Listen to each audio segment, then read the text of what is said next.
그런데 김남국 의원의 것으로 추정되는 코인 지갑에서 4개월간 48회나 쪼개기 이체가 됐다는 코인 전문가의 의견이 나왔습니다. 어떤 날은 5분 간격으로 여러 번 이체를 하기도 했죠.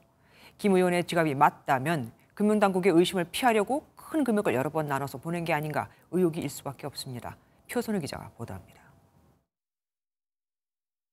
김남국 의원 것으로 추정되는 가상화폐 지갑입니다. 지난해 1월 28일 새벽 2시 22분, 위믹스 300개가 빗썸으로 옮겨졌습니다. 5분 후 2시 27분, 그리고 다시 4분 뒤, 위믹스 10만 개와 30만 개가 차례대로 이체됐습니다.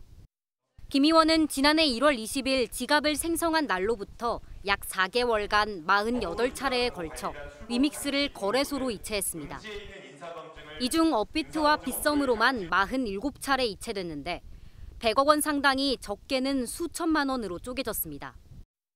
특히 지난해 2월 14일 하루에는 위믹스 3만 개가 6번에 걸쳐 이체되기도 했습니다. 이런 쪼개기 이체는 이상거래 의심을 사지 않기 위한 것이란 분석이 나오고 있습니다. 특정 금융정보법상 한 번에 큰 금액의 가상자산이 이체될 경우 거래소는 FIU에 이상거래 신고를 해야 하기 때문입니다.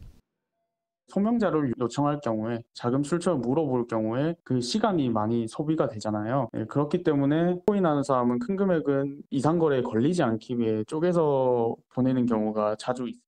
쪼개기식 이체만으로는 그 의도에 대한 해석의 여지가 있지만 자금의 출처 등 해명이 부족한 상황에서 금융당국의 눈을 피하려는 의도가 있었는지 김 의원 소명이 필요해 보입니다. MBN 뉴스 표선우입니다. 안녕하세요. 김주하입니다. 공정하고 신속한 MBN 뉴스, 유튜브를 통해서도 만나보실 수 있습니다. 특히 더 많은 뉴스와 라이브를 보고 싶으시다면 오른쪽을 눌러서 구독하시면 됩니다. 어렵지 않죠? 빠르고 정확한 뉴스로 계속 찾아뵙겠습니다. MBN 뉴스를 시청해 주신 여러분 고맙습니다.